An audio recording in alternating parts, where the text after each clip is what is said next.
Hello, ముందుగా అందరికీ ధన్యవాదాలు. చికెన్తో ఎన్నో రకాల చికెన్ చేసి ఉంటాం కదా. అయితే ఈరోజు నా స్టైల్లో సింపుల్ ఇంగ్రీడియంట్స్తో నేపాలీ చికెన్ తయారీ చేసే విధానం చూసేయండి. తక్కువ ఇంగ్రీడియంట్స్తో టేస్టీగా. అయితే ఈరోజు మన కిచెన్లో ఇక్కడ నేను 1/2 kg బోన్లెస్ చికెన్ అయితే తీసుకున్నాను. అదేనండి, దుమ్ములు లేకుండా బోన్లెస్ చికెన్ని తీసుకోవాలన్నమాట. అసలు దుమ్ములు ఉండకూడదు. ఇలా చిన్న చిన్న ముక్కల మాదిరిగా కట్ చేసుకోవాలి.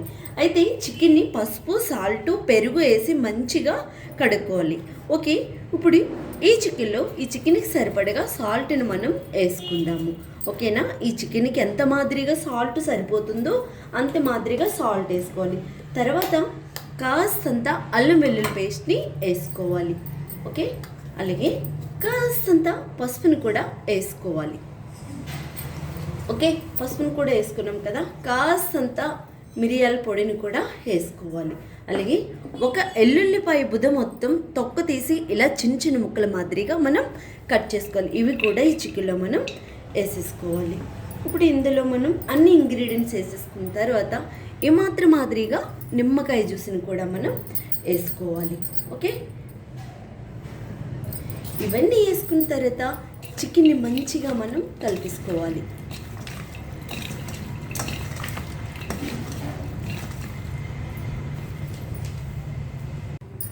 ఇప్పుడు ఇందులోనే అన్నీ వేసి మనం చికెన్కి పట్టేలా కలుపుకున్నాం కదా. కాస్తంత కారాన్ని కూడా మనం వేసుకోవాలి. లాస్ట్ ఫైనల్గా కారం వేసాక కూడా ఇంకోసారి మంచిగా చికెన్కి పట్టేలాగా మనం కలిపేసుకోవాలి. ఇలా కలుపుకున్న తర్వాత అరగంట సేపు కంపల్సరీ చికెన్ అయితే మంచిగా మ్యాగ్నేషన్ అవ్వాలి. గుర్తుపెట్టుకోండి. చికెన్ అయితే నానబెట్టుకొని అరగంట సేపు అయిపోయింది కదా. స్టవ్ పైన బాండి పెట్టుకున్నాము. ఈ బాండీలో మనం 2 స్పూన్స్ వరకు నూనె అయితే నూనె ఈ చికెన్ కోసం నేపాలీ చికెన్ కోసం నూనె అయితే ఎక్కువగా పడదు. 2 స్పూన్స్ నూనె అయితే వేసేసాను. నూనె అయితే ఎక్కువగా ఎక్కకూడదు. ఎప్పుడు కూడా నూనె ఎక్కువగా ఎక్కితే ఆరోగ్యానికి అంత మంచిది కాదు. ఓకే, మనం నానబెట్టుకున్న అరగంట సేపు ఈ చికెన్ని ఇందులో వేసేసుకోవాలి మనం. ఓకే, చికెన్ అంతా మనం నానబెట్టుకున్న చికెన్ని వేసుకున్నాము కదా. గ్యాస్ని మిడిల్లో పెట్టి మనం ఈ చికెన్ని వండుకోవాలి. ఈ చికెన్ని మిడిల్లో పెట్టి ఎప్పటిదాకా వండుకోవాలంటే చికెన్లో నీరు ఉంటుంది కదా, ఆ నీరు పోయేదాకా ఇట్లా మనం మూతను పెట్టి 10 నిమిషాలకు ఒకసారి కలుపుకుంటూ ఉండాలి. ఆ చికెన్లో నీరంతా ఇంకిపోయిన తర్వాత గ్యాస్ని సిమ్లోకి తెచ్చుకోవాలి. ఒకసారి చికెన్ అంతా మంచిగా కలిపేద్దాము. జస్ట్ 3 నిమిషాలు అయింది. ఎందుకంటే చికెన్ అంతా నూనెలో కలిసేలాగా మనం ఒక్కసారి కలిపేసి మూత పెట్టుకుందాం. మూత పెట్టుకొని 5 నిమిషాలకు ఒకసారి మనం చెక్ చేసుకోవాలి. ఎందుకంటే చికెన్లో నీరంతా బయటకు వచ్చేస్తుంది కాబట్టి. మన ఈ చికెన్లో ఎక్కువగా నీరు ఉండదు కాబట్టి మనం స్టవ్ పైన పెట్టుకున్న 10 నిమిషాల తర్వాత మిడిల్లో గ్యాస్ని పెట్టి కుక్ చేసిన తర్వాత 10 నిమిషాల తర్వాత గ్యాస్ని సిమ్లోకి తెచ్చేసుకోవాలి. తెచ్చుకున్న తర్వాత చూసారా, చికెన్ అయితే ఇలా కలర్ మారుతూ వస్తుంది కదా. జస్ట్ ఇంకొక 10 నిమిషాల్లో మన చికెన్ కుక్ అయిపోతుంది. ఈ చికెన్ ఏంటంటే ఎక్కువగా ముక్క యాగకూడదు. ఇప్పుడు ఏమవుద్ది, చికెన్ గట్టి పడిపోతుంది. సాఫ్ట్గా స్మూత్గా ఉండాలంటే మనం దీన్ని సిమ్లోనే పెట్టి వేగించుకోవాలి.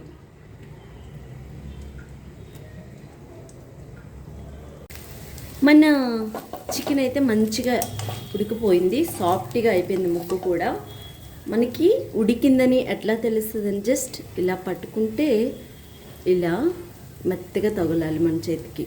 ఓకేనా? మన చికెన్ అయితే ఉడికిపోయింది. ఇప్పుడు మనం గ్యాస్ని ఆఫ్ చేసుకుందాం.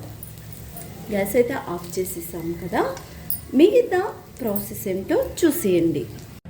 మనం ఈ కప్పుతో ఆపు కన్నా కొంచెం ఎక్కువగా ముప్పావు కప్పుల పెరుగు తీసుకొని ఇదొక బౌల్లో వేసుకుందాం మనం. ఓకే, ఇదొక బౌల్లో వేసుకున్న తర్వాత ఈ పెరుగుని సాఫ్ట్గా చేసేయాలన్నమాట. అస్సలు ముక్కలు మాదిరిగా ఉండకూడదు. సాఫ్ట్గా చేసుకోవాలి. మన పెరుగంతా సాఫ్ట్గా చేసేసుకున్నాము కదా. ఇప్పుడు ఇందులో ఈ పెరుగుకి తగినంత సాల్ట్ని కూడా మనం వేసుకోవాలి. వేసుకున్న తర్వాత ఒక్కసారి కలుపుకొని పక్కన పెట్టుకొని మిగతా ప్రాసెస్ చూసేయండి. స్టవ్ పైన బాండి పెట్టి 1.5 స్పూన్ వరకు నూనె అయితే పోసాను. ఈ నూనెలో కాశ్మీరీ కారం వేసుకోవాలి. సో వీడియో తీయడం ఆన్ అయింది అనుకుని నేను చేసేసాను, ఆన్ అవ్వలేదనమాట. నాకడ కాశ్మీరీ కారం లేదు కాబట్టి నార్మల్ కారం వేసుకున్నాను. నార్మల్ కారం కాసంత ఒక హాఫ్ స్పూన్ కన్నా తక్కువ వేసుకున్నాను. అలాగే కాసంత ఇప్పుడు ఇందులోనే కస్తూరి మెంతిని కూడా వేసుకోవాలి.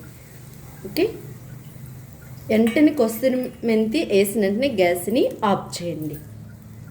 గ్యాస్ ఆఫ్ చేసిన తర్వాత మనం కలిపి పెట్టుకున్నాం కదా పక్కనే పెరుగు, ఈ పోపుని తీసుకెళ్ళి ఈ పెరుగులో వేసేసేయడమే.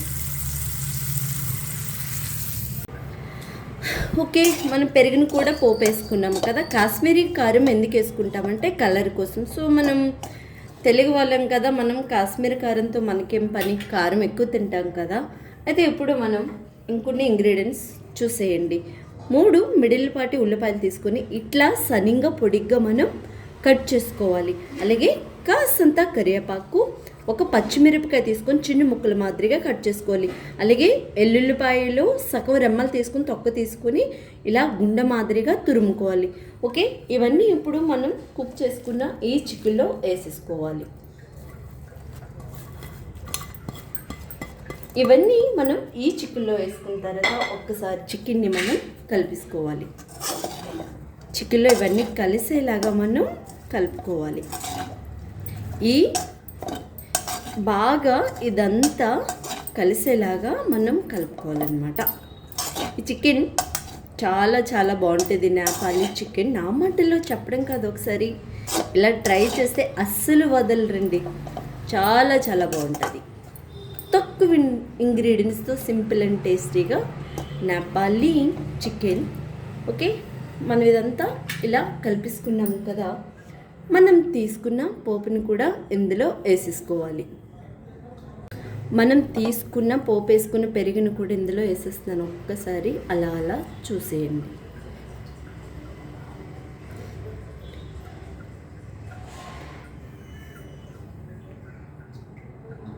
మన పెరుగుని కూడా వేసేసాను.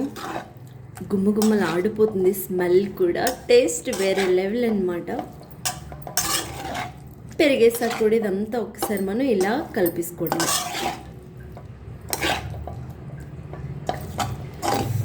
తిన్నప్పుడు చాలా చాలా బాగుంటుంది. నా మాటలో నేను ఎందుకు చెప్పడం, ఒకసారి మీరు కూడా ట్రై చేసేయండి.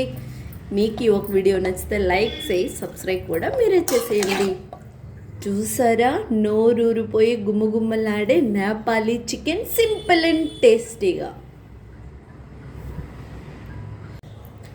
అయితే ఒక్కసారి మీ ముందే నేను కూడా తిని ఇంకొకసారి మీకు ఎలా ఉంటుందో చెక్ చేసేస్తా. ఓకే,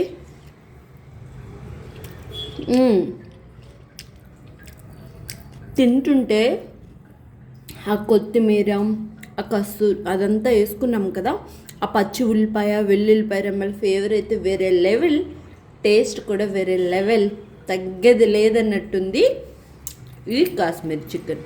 ఓకే, ఆరోగ్యమే మహాభాగ్యమని గుర్తుపెట్టుకోండి. ఇంకొక మంచి మంచి వీడియోతో మళ్ళీ కలుసుకుందాం. అంతవరకు మీ అందరికీ బాయ్ బాయ్. తగ్గేదేలే నేపాలీ చికెన్. వెంటనే ట్రై చేసి మీ పిల్లలకు పెట్టండి. వేరే లెవెల్ అని చెప్పకపోతే అప్పుడు నన్ను అడగండి.